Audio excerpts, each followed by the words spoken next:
हाँ भाई कर लिया नोट बेटा? तो चलो बेटा, आपके पास लिख रही है ना, मेरे पास लिख रही है। अच्छा देखना फटाफट से, पहले तो मुझे ये बताओ कि सबसे पहले बात करेंगे रेडॉक्स विभव के आपेक्षिक सामर्थ्य के बारे में। पहला टॉपिक इससे रिलेटेड है आपका ईसीएस से, रेडॉक्स विभव का आपेक्षिक सामर्थ्य, रिलेटिव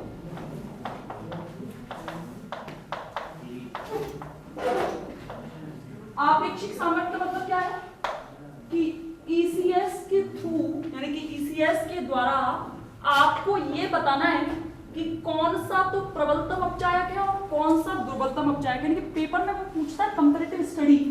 कंपैरेटिव स्टडी का मतलब क्या है कि आपको कोई दो एग्जांपल दे देगा और पूछेगा भाई बताओ दुर्बलतम अपचायक कौन है और प्रबलतम अपचायक कौन है। ध्यान रखना, जो अच्छा प्रबलतम अपचायक कौन? जो आसानी से इलेक्ट्रॉन त्याग सके या ग्रहण कर सके। बहुत सोच समझ से बोलो, क्योंकि बहुत आपकी गलती नहीं है। कभी कभी बोलते बोलते मैं भी कंफ्यूज हो जाती हूँ, मैं बोल क्या रही हूँ। ये ऐसे क्या हूँ, ऐसा ही नाम ही ऐसे अपचायक। मैंने बोला कि प्रबलतम अपचायक कौन? प्रबलतम अपचायक वो जो आसानी से इलेक्ट्रॉन ग्रहण। अब यही तो बात है ना, यही तो है। अरे भाई अपचायक का मतलब क्या है? अपचायक का मतलब ये है कि खुद का स्वयं का क्या करे और स्वयं के ऑक्सीजन का मतलब क्या है? आसानी से इलेक्ट्रॉन त्याग सके।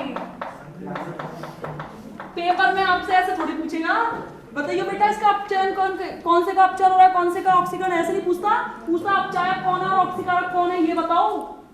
यही तो चीज है ना मेन, कि अपचायक कौन है और ऑक्सीकारक कौन है। कितनी बार होगा? अपचायक का मतलब ये कि सामने वाले का अपचयन कर रहा है और खुद का ऑक्सीकरण कर रहा है। ऑक्सीकरण का मतलब क्या है? जो आसानी से इलेक्ट्रॉन त्याग सके। तीन डेफिनेशन है देखो ऑक्सीकरण और अपचयन की। फिर से सुनना मेरी बात, ऑक्सीकरण अपचयन की तीन डेफिनेशंस हैं। पहली डेफिनेशन है कि ऑक्सीकरण वह प्रक्रिया है जिसमें इलेक्ट्रॉन त्यागे जाते हैं और अपचयन वह प्रक्रिया है जिसमें इलेक्ट्रॉन ग्रहण किए जाते हैं। दूसरी डेफिनेशन क्या है? ऑक्सीकरण वह प्रक्रिया है जिसमें ऑक्सीकरण अंक के मान में क्या होगी? वृद्धि। और अपचयन वह प्रक्रिया है जिसमें ऑक्सीकरण अंक के मान में क्या होगी? कमी होगी। और तीसरी डेफिनेशन जो मेरी देसी भाषा है वो मतलब जो ग्रहण पचना, जो ग्रहण करेगा वो अपचयन होगा, इसके अपोजिट जो भी है वो ऑक्सीकरण होगा।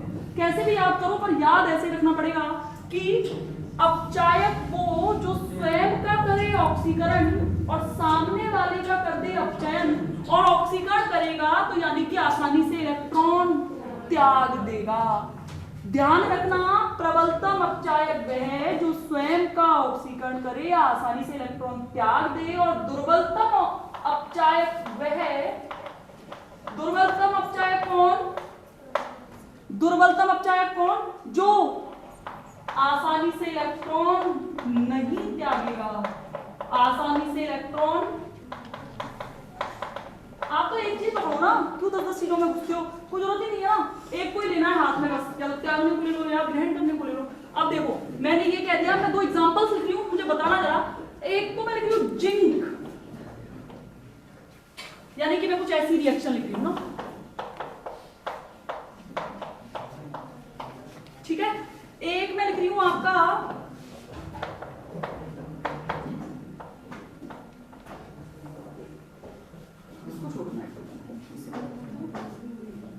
लिथियम लिख रहा है ना। हाँ भाई बताओ, ये पहली जो क्वेश्चन जो एग्जाम्स की तरफ अपन बढ़ रहे हैं पेपर में जो आने लायक है, बताओ भाई कौन सा प्रवर्तन उपचार, कौन सा प्रवर्तन? नीचे वाला क्या? नीचे वाला क्या? प्रवर्तन उपचार। क्योंकि हमें कैसे पता चला? ईसीएस के थ्रू। ध्यान रखना, अपचायक यानी कि अपचयन विभव का मान नेगेटिव में रहेगा। चौथी डेफिनेशन अगर आप ऐसे याद कर सको तो ऐसे याद कर लेना कि जिसके अपचयन विभव के मान नेगेटिव में होते हैं वो हमेशा उनकी अपचायक प्रवृत्ति कॉन्टिन्यूसली क्या होती चली जाती है? बढ़ती चली जाती है। वैसे आपको क्योंकि इसके आंकड़े को याद करने के लिए कहता नहीं है, तो इसलिए इनके आंकड़े तो कभी भी कॉम्पिटिशन पेपर्स में भी काम नहीं आते, वो आंकड़ों को क्या करता है, पेपर में लिख के देगा। जब भी कोई क्वेश्चन आएगा, जब हम क्वेश्चंस के बारे में डिस्कशन करेंगे कि कैसे क्वेश्चन इसमें पूछे गए हैं, तो आप आसानी से सॉल्व कर दोगे। तो समझ में आ गया, पहला क्वेश्चन कहाँ से पूछेगा, ऐसे कोई 2 रिएक्शन दे दिए आपको और पूछा कि भाई, और इनसे बाहर आता भी नहीं है, ये ध्यान रखना, ये जो एग्जांपल लिख रही हूँ मैं, इनसे बाहर आज तक पूछा भी नहीं है। सारे के सारे क्वेश्चन देखो कितनी बड़ी ईसीएस है, मैं आपको दिखाती हूँ। देखो ये इतनी बड़ी ईसीएस है, ये देखी हुई होगी ना ईसीएस, इतनी बड़ी ईसीएस को कैसे याद करेगा कोई बच्चा? कोई बात नहीं, ये तो फिर भी कोई ट्रिक लगा के याद हो जाएंगे, लेकिन वैल्यूज कभी याद नहीं होती जिंदगी में, तो वैल्यूज तो वो हमेशा देता है। ठीक है, तो पहला तो ये क्वेश्चन है कि आपको पता चला कि प्रबलतम अपचायक कौन है और दुर्बलतम अपचायक कौन है। अच्छा, अब दूसरी चीज के बारे में बात करेंगे, तो देखना,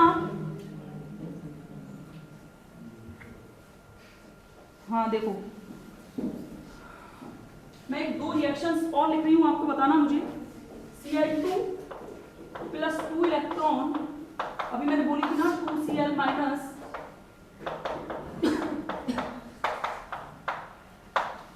ये दोनों लिख दी मैंने, sorry, F2 plus 2 electron 2F minus.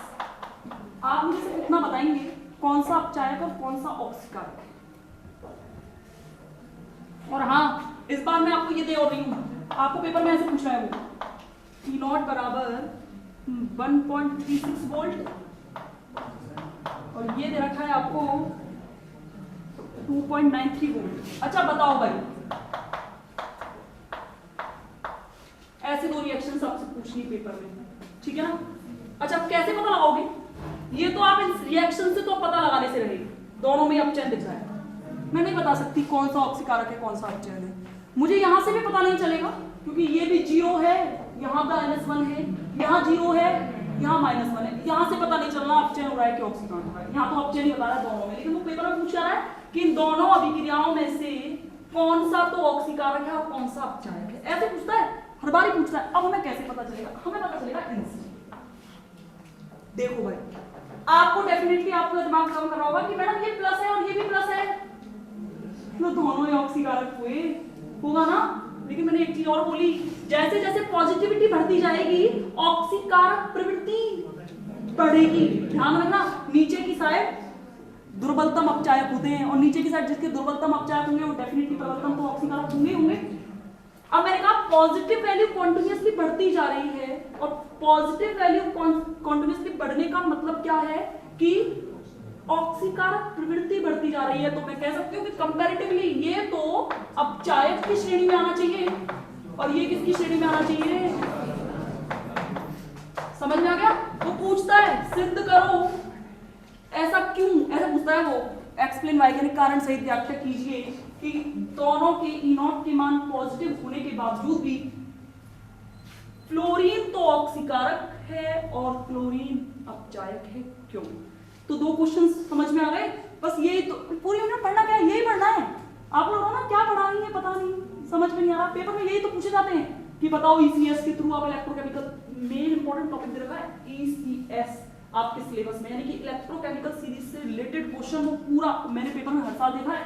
6.5 number का क्वेश्चन पूरा पूछता है यहीं से, 3 सवाल देगा या 4 क्वेश्चन दे देगा कि कारण से व्याख्या करो, या किसी के ईसीएस से अपने रिडॉक्स वर्क के आंकड़ों का मान निकलवा लेगा, या इसके अनुप्रयोग पूछ लेगा। एप्लीकेशंस भी क्वेश्चंस के थ्रू ही पूछता है। तो पूरी की पूरी इनऑर्गेनिक केमिस्ट्री तो पूछी बहुत सिंपल तरीके से जाती है, पता है? इसमें इनऑर्गेनिक केमिस्ट्री में आपके केवल और केवल 15 पन्ने से ज्यादा बनेंगे भी नहीं, ये मेरी गारंटी है। छोटे छोटे से क्वेश्चन पूछता है। अब आपने देखो, अच्छा देखो, डी ब्लॉक पढ़ा, डी ब्लॉक में आपने कहीं कोई थ्योरी लिखी बहुत ज्यादा नहीं लिखी ना, हर जगह आपने या तो वो सिंपल से क्वेश्चंस पढ़े हैं कि इसकी ऑक्सीकरण अवस्था, इसके ऑक्सीकरण कितना ज्यादा क्यों होता है, वो ऐसे पूछता है पेपर में। अब देखना अगला क्या है, दूसरा देखो, किसी अभिक्रिया के स्वतः होने का अनुमान कैसे पता लगा पाओगे आप? मैं तो सिर्फ समझा रही हूँ, आप मेरी बात ध्यान से सुनिए, मैं पूछूंगी फिर। किसी अभिक्रिया के स्वतः होने का अनुमान कि आपको ये पहले कैसे पता चलेगा कि कोई अभिक्रिया अपने आप कंप्लीट हो रही है या नहीं। तो देखना कि, अच्छा देखो, मैं एक रिएक्शन लिख दे रही हूं, Cl2 + 2H2Br - यहाँ से हो रहा है ये Br2 प्लस देखना भाई,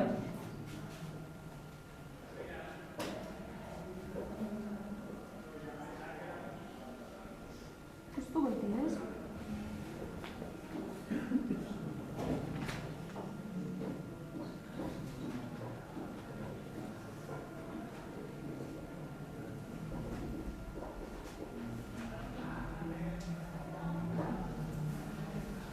अच्छा देखना,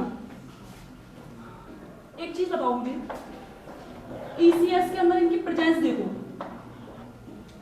ECS बस इन चारों की प्रेजेंस देखना। क्लोरीन कहाँ रिप्रेजेंट है, माना मेरा यहाँ रिप्रेजेंट है। अच्छा ब्रोमीन कहाँ रिप्रेजेंट है, ऊपर के नीचे, नीचे ब्रोमीन रिप्रेजेंट, ठीक है, बस दो ही तो चीज है, क्लोरीन और ब्रोमीन। अच्छा आप देखना मेरी बात, यहाँ पे आप दूसरी चीज देखनी पड़ेगी मुझे कि ऑक्सीकरण किसका हो रहा है और अपचयन किसका हो रहा है, यानी कि इलेक्ट्रॉन ग्रहण कहाँ किए जा रहे हैं और इलेक्ट्रॉन त्यागे कहाँ जा रहे हैं। ये ध्यान रखना, Cl और ब्रोमीन ये इसके नीचे है, ये डेफिनेटली अपचायक है और ये डेफिनेटली क्या है, ऑक्सीकारक है। समझ गए? अपचायक का मतलब क्या है, अपचायक का मतलब है कि जब भी क्लोरीन ब्रोमीन के साथ प्रेजेंट होगा तो क्लोरीन को ब्रोमीन का क्या कर देना चाहिए, अपचयन कर देना चाहिए, नहीं करना चाहिए। अरे ये दोनों मैंने एक साथ, देखो मैंने क्या किया है, मेरी बात सुनो ध्यान से। मैंने क्या किया, सबसे पहले मैंने एक एग्जांपल लिखा, मैं आपको क्या समझाना चाह रही हूँ उसको ध्यान से समझो।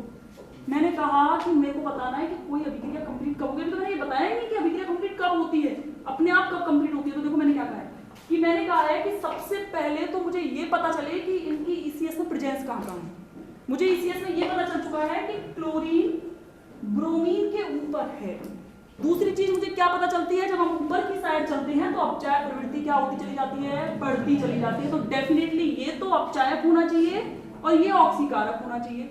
ये अगर अपचायक है तो ये कंफर्म पता है, जब भी कभी क्लोरीन ब्रोमीन के साथ प्रेजेंट हुआ तो क्लोरीन ब्रोमीन का अपचयन कर देगा।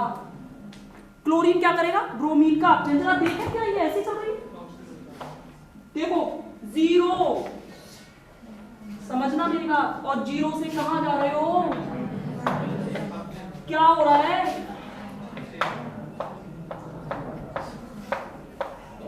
यानी कि क्या किया जा रहा है, इलेक्ट्रॉन अपचयन से दूसरी चीज से ज्यादा गई, इलेक्ट्रॉन क्या किए जा रहे हैं, ग्रहण। ये कंफर्म पता है कि ब्रोमीन पर -1 चार्ज है और -1 से क्या जा रहे हो आप, 0। डेफिनेटली श्योर है कि यहाँ पे क्या हो रहा है, ऑक्सीकरण। क्या ये इस परिभाषा के अकॉर्डिंग सत्य है, सही है।